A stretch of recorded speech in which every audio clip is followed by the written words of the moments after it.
Mistake Hindi में बात करें तो क्या होती है कि सर गलती। ठीक है sir.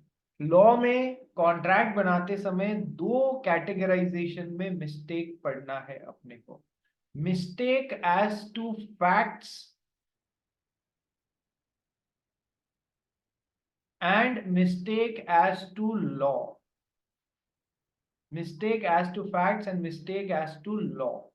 Mistake as to law further दो पार्ट्स में डिवाइडेड होता है। क्या दो पार्ट्स में डिवाइडेड होता है कि sir mistake as to law of the land and mistake as to foreign law. Mistake as to law of the land and mistake as to foreign law. ठीक है सर। और यदि मैं मिस्टेक ऑफ फैक्ट्स की बात करूं तो वो फर्दर डिवाइडेड है यूनिलैटरल मिस्टेक और बाइलैटरल मिस्टेक में। यूनि मीन्स एक ही पार्टी की गलती थी, मिस्टेक थी। बाई मीन्स दोनों पार्टीज की गलती थी, बाइलैटरल मिस्टेक। ठीक है, ये कैटेगराइजेशन ध्यान रखना। गलती की sir mistake as to law, mistake as to facts, mistake as to law, law of the land and mistake as to foreign law and mistake as to facts, unilateral mistake and bilateral mistake. ठीक है, चलिए तो sir आइए पढ़ते हैं और mistake के बारे में समझते हैं क्या होता है। कौन पढ़ेगा भाई आज? एक तो अब 10 मिनट हो गए, प्लीज अपने अपने वीडियोस ऑन कर लो। ठीक है, दक्ष अग्रवाल आ गया, चलो। एंसल, जश, श्रेया, वीडियोस ऑन करो। और क्या नाम है? दक्ष अग्रवाल, कल तूने रिक्वेस्ट किया किसी को कि आप रिकॉर्डिंग से देख लेना। हम्म। सर मैंने अकेले ने नहीं, मतलब सबका ही था। अच्छा, सबका था। सर हम सभी पापी हैं, एक साथ पाप किया है हमने। हाँ, अकेले मेरे को मत पाप के लिए बोलो। ठीक है, दक्ष अग्रवाल पढ़ना स्टार्ट कर भाई। Mistake. Okay, sir. Mistake is misconception or misunderstanding about something. When the consent of one or both the parties to a contract is caused by misconception or an erroneous beliefs, the contract is said to be induced by mistake. भाई अपन ने एक example पढ़ा हुआ है क्या? Anselm के पास में दो गायें हैं, एक काली गाय है और एक सफेद गाय है। ठीक है, तो आज टी शर्ट भी ब्लैक ही पहन के आए हैं ये। तो एक तो है ब्लैक काऊ और एक है व्हाइट काऊ। तो अब हमारे जज शाह ने इसको ऑफर दिया, क्या तू अपनी गाय मेरे को 10,000 रुपए में बेचेगा? ठीक है, तो जज शाह ने जब ऑफर दिया था तो इसने दिमाग में ब्लैक काऊ का सोच के दिया था, लेकिन एंसल ने उसको एक्सेप्ट कर लिया दिमाग में व्हाइट काऊ का सोच के। एंसल ने उसको एक्सेप्ट कर लिया दिमाग में व्हाइट काऊ का सोच के। तो क्या दोनों पार्टीज का मीटिंग ऑफ माइंड्स हुआ क्या रे? Are they agreeing upon the same thing in the same sense? No. Is there consensus ad idem? Is there consensus ad idem? Meeting of minds हुआ है क्या? नहीं सर। जश शाह कौन से डिस्को में बैठा है तू? इधर रंगीन रंगीन लाइटें चल रही है पीछे। सर डिस्को नहीं, गाड़ी में हूँ। गाड़ी में बैठा हूँ सर मैं। Okay, so consensus ad idem हुआ क्या? नहीं सर। मीटिंग ऑफ माइंड्स हुआ क्या? नहीं sir. Both the parties are not agreeing upon the same thing in the same sense. So isn't it a bilateral mistake? दोनों parties ने गलती करी है या नहीं करी है? Yes sir. समझ में आया? बाइलेटरल मिस्टेक एरनियस बिलीफ हो गई। एक ने काली गाय का समझ के ऑफर दिया था, एक ने सफेद गाय का समझ के एक्सेप्ट कर लिया। So it's a bilateral mistake. Bilateral mistake about the subject matter of the contract. गाय के बारे में bilateral mistake about the subject matter of the contract. ठीक है जी, बात समझ में आई? Yes sir.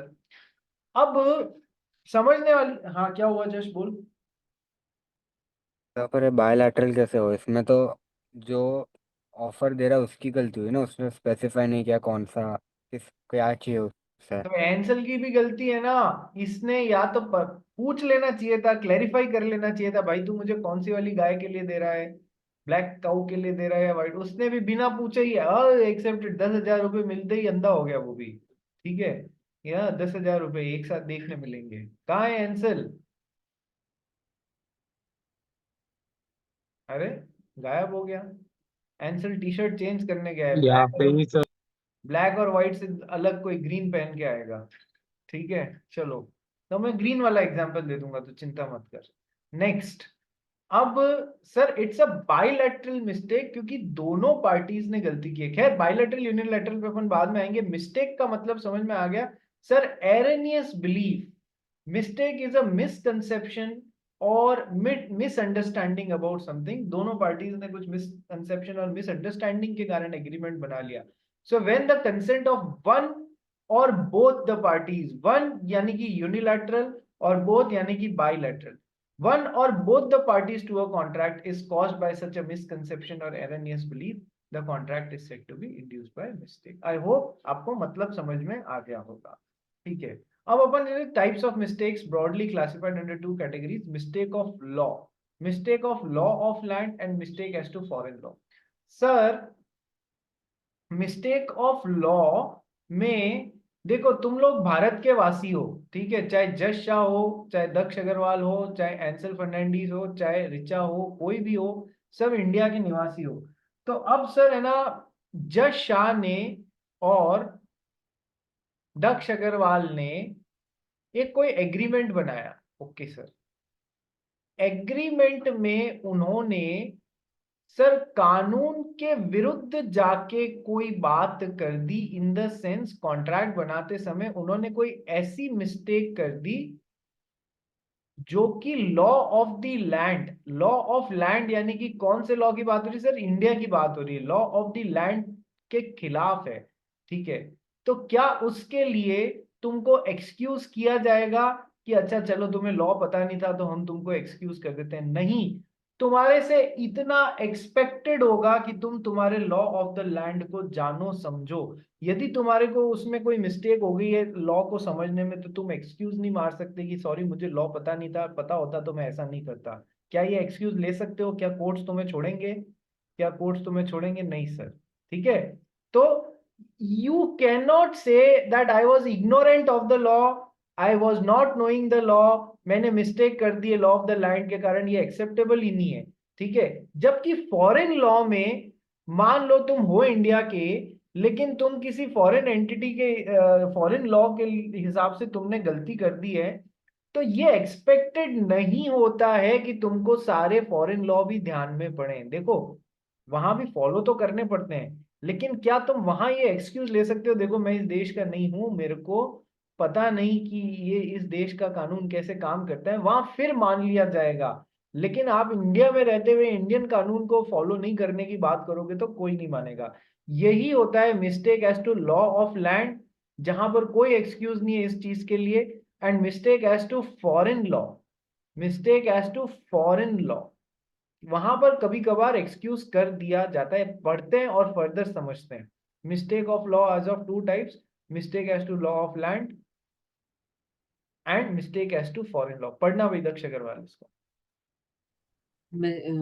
Law of land, valid and not valid, valid and not void.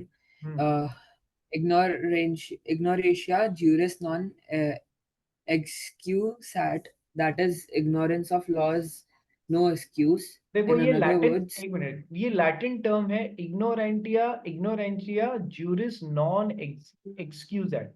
Juris का means justice या जुडिशियल से होता है ना, तो यानी कि ये लॉ।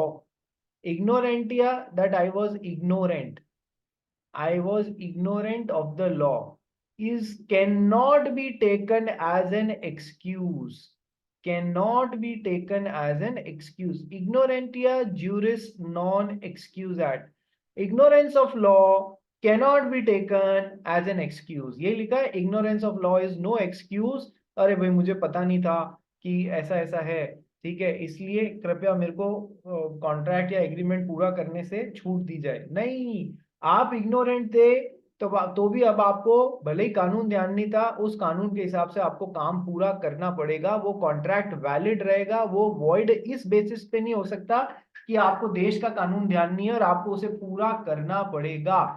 इन अदर वर्ड से पढ़। in other words, mistake as to law of country does not allow parties any relief from implication of the contract. The contract will have same effect as parties had full knowledge of the law of the country. Sir ये law का जानकार था, और ये law का जानकार नहीं था, दोनों ने कोई फैक्ट्रीज एक्ट या फिर कॉन्ट्रैक्ट एक्ट को लेके कोई एक एग्रीमेंट बना लिया, किसी चीज को लेके कोई कॉन्ट्रैक्ट बना लिया, ओके सर। ये जानकार था, इसने तो लॉ को फॉलो करते हुए समझा कि हाँ मैं ये कॉन्ट्रैक्ट साइन कर रहा हूँ। इसने क्या है, ये जानकार नहीं था, तो बोला अरे यार कॉन्ट्रैक्ट साइन करने के बाद में इसको ध्यान पड़ा कि इसके ये इम्प्लीकेशंस है कि इस कानून के लॉ के है, इंडिया नहीं, लॉ ऑफ द लैंड के हिसाब से कानून बना है। क्या ये एक्सक्यूज कर सकता है, अरे मुझे तो कानून ध्यान ही नहीं था, ध्यान होता तो मैं ऐसा बनाता नहीं, कृपया इस बार छोड़ दो मेरे को? नहीं नहीं नहीं, इसको छोड़ा नहीं जाएगा, और उसे वैलिड कॉन्ट्रैक्ट है, उसे पूरा करना पड़ेगा। इस बेसिस पे कि वो लॉ नहीं जानता था, वो कॉन्ट्रैक्ट वॉइड नहीं होगा। The contract, in other words, mistake as to law of the country does not allow parties any relief from implication of the contract।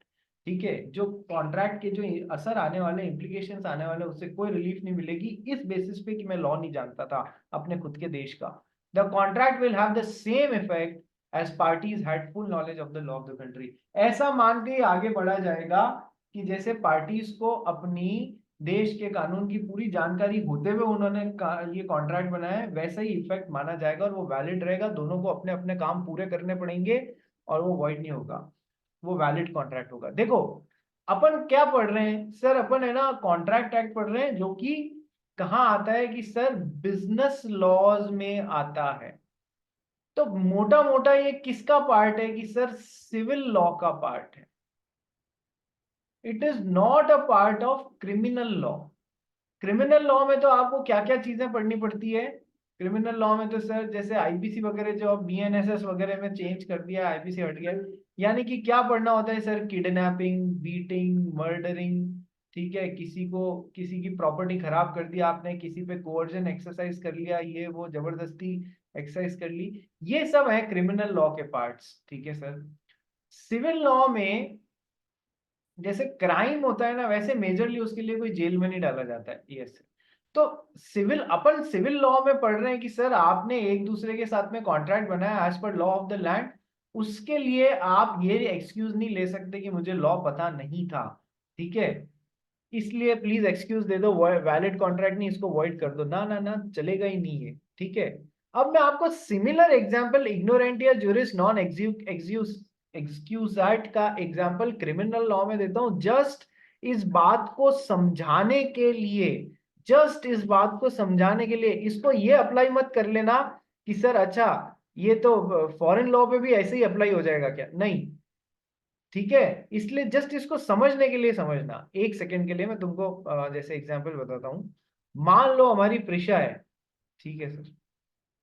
Prisha को एक दिन बहुत गुस्सा आया और प्रिशा ने एक आदमी का लेके मर्डर कर दिया, ठीक है, इतना गुस्सा आया, मर्डर ही कर दिया। पुलिस पकड़ के ले गई, कोर्ट के सामने पेश किया, ओके सर।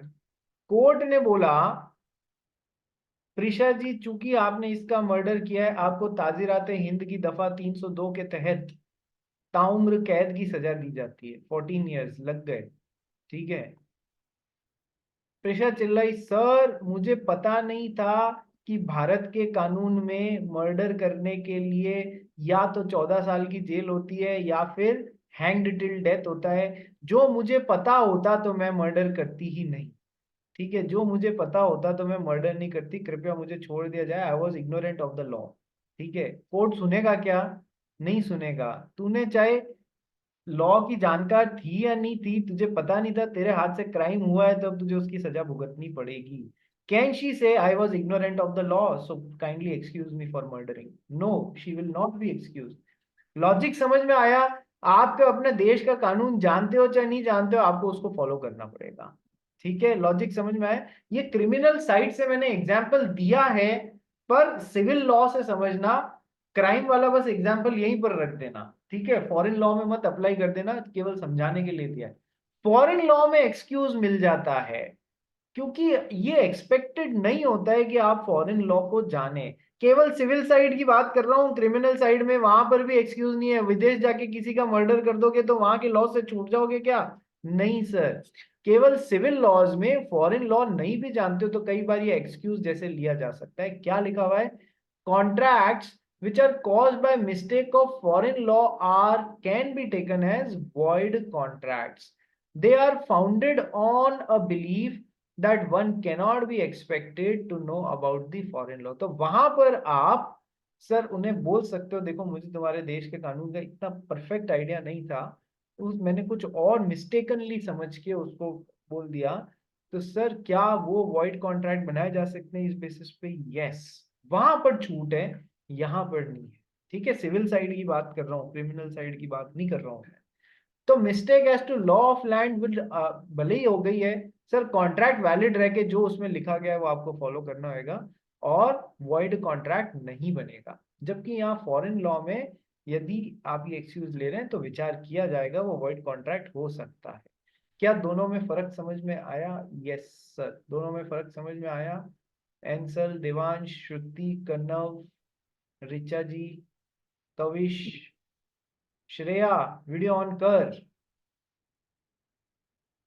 गोयल हाँ साहब, सर 2 मिनट। अरे क्या खाना इतना लंबा थोड़ी चलता है। सर उस वक्त मैं जस्ट कॉलेज से आई थी, अभी मैं खा रही हूँ। Oh my God. Suhan Goyal, yes sir. Kavish video on करो रे। चलो, तो ये हो गया तुम्हारा मिस्टेक एज टू लॉ। ठीक है, कोई एरेनियस बिलीफ है तो लॉ ऑफ द लैंड की मिस्टेक है तो वो वैलिड रहेगा कॉन्ट्रैक्ट, आप उसे वॉइड नहीं कर सकते इस बेसिस पे। फॉरेन लॉ की है तो वहां एक्सक्यूज मिल सकता है आपको। ठीक है, ये हमारा लेफ्ट पार्ट हो गया। अब अपन राइट साइड में चलते हैं, मिस्टेक एज टू फैक्ट। ठीक है, मिस्टेक एज टू फैक्ट भी सर दो तरीके का होता है, एक होता है यूनिलैटरल मिस्टेक और एक होता है बाइलैटरल मिस्टेक। बाइलैटरल मिस्टेक का एग्जांपल अब भी अपन ने किया है, काला घोड़ा सफेद घोड़ा या काली गाय और सफेद गाय। तो दोनों पार्टीज मिस्टेक पे थी, दोनों पार्टीज मिस्टेक पे थी। ठीक है, तो बाइलैटरल पहले मिस्टेक एज टू फैक्ट पढ़ते हैं। मिस्टेक एज टू फैक्ट जो किसी चीज को लेके, जैसे गाय कौन सी है, क्वालिटी, सब्जेक्ट मैटर को लेके, क्वालिटी ऑफ द सब्जेक्ट को मैटर को लेके, quantity of the subject matter को लेके, बहुत सारी चीजें हैं। देखो मैं आपको बताता हूँ, ये लास्ट पेज पे जो चार्ट है ना वो देखो, mistake of fact, bilateral mistake and unilateral mistake. Bilateral mistake as to subject matter, bilateral mistake as to possibility of performance. ठीक है sir. Bilateral mistake as to quality of the subject matter, existence of the subject matter, identity of the subject matter, title of the subject matter, price of the subject matter, quantity of the subject matter, इन सब को लेके bilateral mistake हो सकती है। Mistake as to fact, चीजों को लेके, fact को लेके बाइलैटरल मिस्टेक हो सकता है, सब्जेक्ट मैटर को लेके। कैसा कैसा? 1 2 3 4 5 6, इन 6 तरीके का bilateral mistake as to subject matter हो सकता है। कि सर कैसे? आओ समझाते हैं। Mistake as to identity of the subject matter मैंने आपको ऑलरेडी समझाया हुआ है कि सर काला घोड़ा सफेद घोड़ा या काली गाय सफेद गाय वाला एग्जांपल। सर कौन से वाले उसको लेके, काला घोड़ा या सफेद घोड़ा, कौन से आइडेंटिटी वाले को ले जा रहे हैं यहाँ पर? Mistake as to quality of the subject matter, कि सर हमारे दक्ष अग्रवाल को रेसिंग कार खरीदने का बड़ा शौक था, तो दक्ष अग्रवाल किसके पास में गया? एक कार शोरूम के पास में गया। कार शोरूम वाले ने, इसने कहा रेसिंग कार चाहिए, शोरूम वाले ने भी एक्चुअल में इसको कौन सी कार पकड़ा दी? कोई एक नॉर्मल सी कार पकड़ा दी, which was not a racing car, which was not a racing car. पर वो सही में मानता था कि वो रेसिंग कार ही पकड़ा रहा है। इधर दक्ष अग्रवाल ने भी उस चीज को क्या कह के खरीद ली, समझ के खरीद ली कि रेसिंग कार है। ठीक है, बाइलैटरल मिस्टेक, दोनों मिस्टेक कर रहे हैं ये समझने की, इसने भी जांच पड़ताल के बाद ये मान लिया कि हाँ ये रेसिंग कार है। तो सर दोनों मिस्टेक कर रहे हैं, तो कैसे हो गया bilateral mistake? Sir bilateral mistake as to subject matter of the contract which is the car, subject matter of the contract which is the car. Sir bilateral mistake as to quality of the subject matter, कि sir whether they are purchasing a racing car or whether they are purchasing a passenger car, इस बात में लेके दोनों mistake कर गए। धोखा देने का वगैरह का किसी का कोई इंटेंशन नहीं था यहाँ पर, बट दोनों ने मिस्टेक कर ली। तो सर ये बाइलैटरल मिस्टेक जहां पर भी होती है समझना, जहां पर भी bilateral mistake as to subject matter होती है तो वो क्या बनता है, शुरुआत से वॉइड एग्रीमेंट बनता है, क्योंकि कभी मीटिंग ऑफ माइंड्स तो हो ही नहीं रहा है, क्योंकि कभी मीटिंग ऑफ माइंड्स तो हो ही नहीं रहा है। काला घोड़ा सफेद घोड़ा, शुरुआत से गलत एग्रीमेंट, कंसेंसस एडिडम हो ही नहीं रहा है, मीटिंग ऑफ माइंड्स हो ही नहीं रहा है, तो ये क्या हो गया रे, वॉइड एग्रीमेंट हो गया। तो quality of the subject matter, race car, passenger car, okay sir. bilateral mistake as to existence of the subject matter, as to existence of the subject matter of the contract। ठीक है sir, आओ इसमें भी मैं आपको जो example देते हैं ना हर बार वो ही दे रहा हूँ, जो इतने टाइम से मैं देता आया हूँ, शुरुआत से गलत एग्रीमेंट बनने का।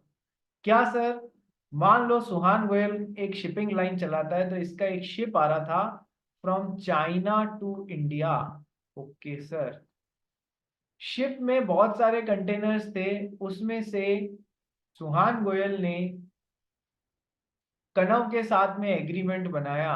क्या एग्रीमेंट बनाया, आज रात 8 बजे एग्रीमेंट बना दोनों के बीच में। क्या एग्रीमेंट बना, मेरे शिप पे जो 10 कंटेनर्स हैं टॉयज के वो मैं तेरे को दूंगा और तू मुझे 10 लाख रुपए देना। ओके सर, एग्रीमेंट कब बन रहा है, आज रात 8 बजे। इन दोनों को बेचारों को पता ही नहीं था कि शिप तो शाम को 6 बजे डूब चुका है पानी में।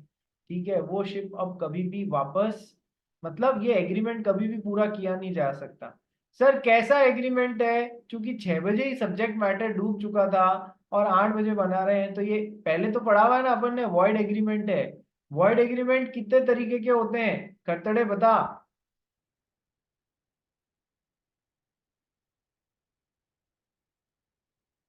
खरतड़े,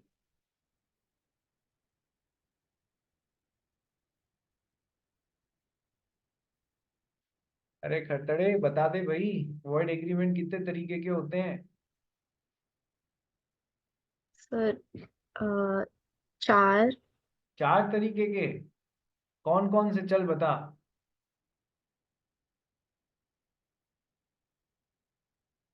हनी सिंह का एक गाना आया था नहीं याद खरतड़े, है सर, सॉरी सर। खरतड़े हनी सिंह का एक गाना आया था 4 नंबर के ऊपर, 4 बोतल वोद का काम मेरा रोज का। ठीक है, लगता है तू आज 1-2 लगा के बैठ गई है, मैं भी सुनूं कि 2 से 4 कब हो गए। ठीक है, ये 4 ये लॉ में रिसेंट कोई डेवलपमेंट हुआ है जो मेरे को नहीं पता है। सर मैं टाइप ऑफ कॉन्ट्रैक्ट सोच रही थी। वॉइड एग्रीमेंट्स, प्रिशा कहाँ पर है, प्रिशा जी,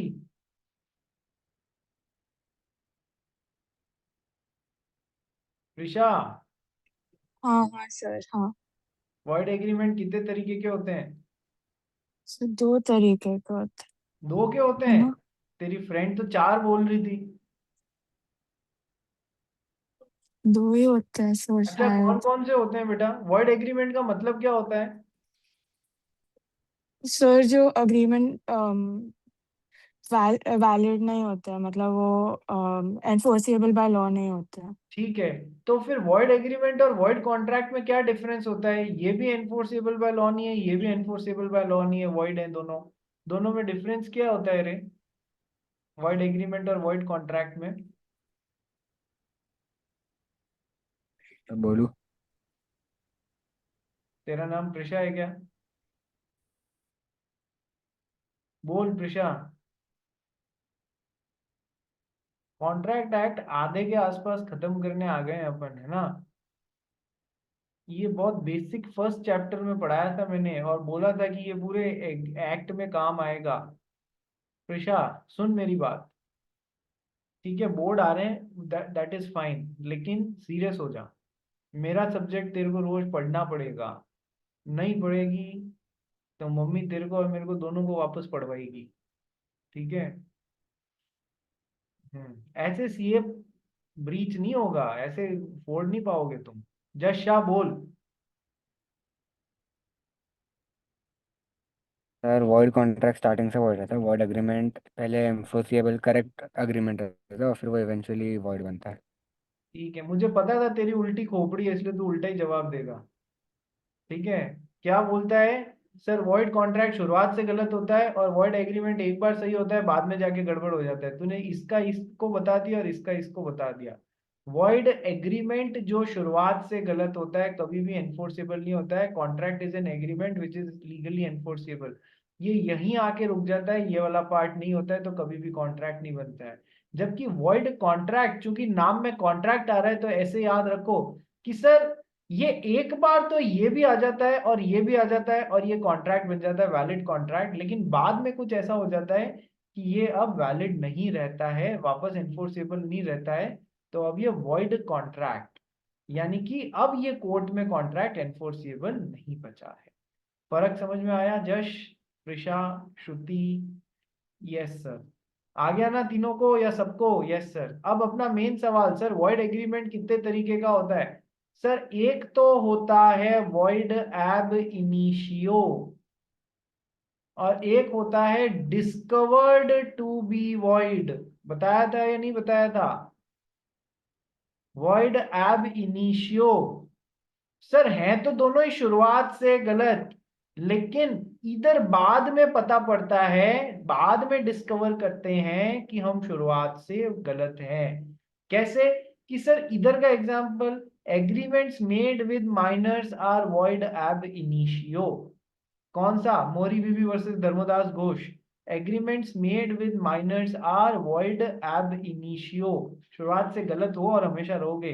इधर बाद में पता पड़ता है कि हम तो शुरुआत से गलत थे। रात को 8 बजे शिप में आने वाले माल का एग्रीमेंट बना रहे हैं, पता ही नहीं था कि शाम को 6 बजे शिप डूब चुका है। हमको तो बाद में पता पड़ा जब ये खबर मिली कि अरे शिप तो 6 बजे ही डूब चुका है, तो हमको बाद में पता पड़ा कि हम तो शुरुआत से एग्रीमेंट बनाने के टाइम से गलत हैं। तो discover to be void, void agreement, दोनों में फर्क वापस रिवाइज करा है। ठीक है, तो सर अभी जो एग्जाम्पल मैंने आपको बताया ना, शाम 8 बजे आप लोग एग्रीमेंट बना रहे हैं शिप में 10 कंटेनर 10 लाख रुपए में बेचने का, 6 बजे शिप डूब चुका है, तो इट्स अ बायलैटरल मिस्टेक। दोनों पार्टीज मिस्टेक कर रही हैं। किस चीज के लिए? As to existence of the subject matter of the contract, as to existence of the subject matter of the contract. Ship drown हो चुका है, शिप ड्राउन हो चुका है, डूब चुका है, ये बाद में पता पड़ा, तो दोनों पार्टीज ने गलती से बना लिया ये agreement. Bilateral mistake as to existence of the subject matter of the contract. Sir ये क्या है? ये शुरुआत से गलत एग्रीमेंट है। As to sir bilateral mistake as to quality of the subject matter, दोनों पार्टीज गलती कर रहे हैं, race car passenger car. Sir it is a bilateral mistake, शुरुआत से वॉइड एग्रीमेंट है। Existence of the subject matter का भी हो गया, identity of the subject matter भी हो गया, काला घोड़ा सफेद घोड़ा को लेके दोनों ने मिस्टेक कर दी। सर बायलैटरल मिस्टेक है, शुरुआत से वॉइड एग्रीमेंट है, कोई कॉन्ट्रैक्ट नहीं बना है। Bilateral mistake as to title of the subject matter, bilateral mistake as to title of the subject matter of the contract void agreement। कैसे? कि सर ऐसे कि एक फादर साहब हैं एफ, मिस्टर फादर, इन्होंने 10 साल के लिए एक फिशरी को लीज पे दिया था। 10 साल के लिए एक फिशरी को, फिशरी क्या होती है? पॉन्ड टाइप होता है जहां पर मछलियां पैदा करी जाती हैं, मतलब पकड़ी जाती हैं। फिशरी को 10 साल के लिए लीज पे दिया था। ओके सर, 10 साल में से अभी तक 3 साल ही निकले हैं और 7 साल जो है, और 7 साल जो है वो अभी तक लीज बाकी है। ओके सर, फादर साहब की इतने में डेथ हो गई। ओके सर, अभी 7 साल बाकी हैं फिशरी के। ओके, फादर साहब के बाद में फादर साहब अपनी विल में लिख के गए थे कि वो फिशरी इनकी सन को दी जाएगी। ठीक है सर, सन को ये बात पता नहीं थी कि फादर ने अपनी विल में वो फिशरी इनके नाम की हुई है। ये तो ऐसे ही घूमते फिरते, इनको पता भी नहीं था कि ये फिशरी अपनी, ये सन मिस्टर एक्स के पास में पहुंच गए जिन्होंने फिशरी 10 साल के लिए लीज पे ली थी। ये उनसे वही फिशरी लीज पे वापस लेने की बात कर रहे हैं। सर तो both the parties are under a bilateral mistake. Both the party, ये ऑलरेडी इसकी है, इसको पता ही नहीं है और इसको भी पता नहीं कि अब इसकी डेथ के बाद में किसकी है, तो दोनों पार्टीज एक मिस्टेक कमिट कर रही हैं। किस चीज को लेके, फिशरी को लेके। क्या है सब्जेक्ट मैटर, फिशरी है। As to title of the subject matter of the contract दोनों पार्टीज गलती कर रही हैं। So fishery is yours, still agreeing to purchase it. ठीक है, वो ऑलरेडी तेरी थी भाई, तो उसको लीज पे या परचेज करने का एग्रीमेंट अभी कैसे बना रहा है, खुद की चीज। टाइटल को लेके तुम लोग कंफ्यूज हो रहे हो दोनों पार्टीज की किसकी है भाई। ठीक है, सो ये शुरुआत से यदि लीज पे लेने की या खरीदने बेचने की बात कर भी लेते हैं तो ये शुरुआत से void agreement, because it is a bilateral mistake as to title of the subject matter of the contract. तो वॉइड एग्रीमेंट है, इस एग्रीमेंट का कोई मतलब नहीं। Bilateral mistake as to price of the subject matter of the contract. Sir mister X ने price quote करी, मतलब समझने में गलती हो गई। एक जना केजीज में सोचा, एक जना पाउंड्स में सोच के हाँ बोल रहा है। जैसे इधर काला घोड़ा सफेद घोड़ा सोच के बोल रहा है ना sir, identity of the subject matter, वैसे ही प्राइस में एक ने केजीज में समझ के प्राइस कोट कर दिया, एक ने पाउंड्स में समझ के प्राइस कोटेशन समझ लिया। तो sir both the parties are, इसका मैं एक दूसरा एग्जांपल भी दूंगा जब अपन इस तरफ आएंगे, तब कंफ्यूज मत होना। So both the parties are under a mistake as to price of the subject matter of the contract. So both यानी कि bilateral mistake as to price of the subject matter of the contract, price for KGs and pounds, अलग अलग सोच के हाँ भर दिया। Okay sir, bilateral void agreement होगा। ठीक है, last bilateral mistake as to, I'm sorry, bilateral mistake as to quantity of the subject matter of the contract। पहले के टाइम में क्या चलता था रे, टेलीग्राम चलता था, मैसेजेस। जैसे आज तुम्हारा फोन पे टेलीग्राम चलता है ना, पुराने जमाने में आज से 100-150 साल पहले सर क्या चलता था, फिजिकल टेलीग्राम चलता था। उसमें क्या होता था, जो तुम्हारी आज फोन लैंडलाइन है ना, कभी लैंडलाइन के तार देखे तुमने, तार घर में आता है, उससे बड़ा फोन का डब्बा कनेक्ट होता है, उससे तुम फोन उठा के और बात करते हो नंबर्स डायल करके। ऐसा फोन का डब्बा सब देखा होगा यार, इतने भी पुराने जमाने के नहीं हो तुम लोग। ठीक है सर, तो सर उस लैंडलाइन जो कॉपर का तार चलता था ना, उसमें मैसेजेस एक एनक्रिप्ट करके एक मशीन से भेजे जाते थे, दूसरी जगह पे वो डिक्रिप्ट होते थे, और जिसके लिए होता था उसको मैसेज पहुंचाया जाता था। एक बार सेम लिंक पे वापस रीजॉइन कर लीजिए ताकि हम लोग कंटिन्यू करें। सेम लिंक पे रीजॉइन करो भाई।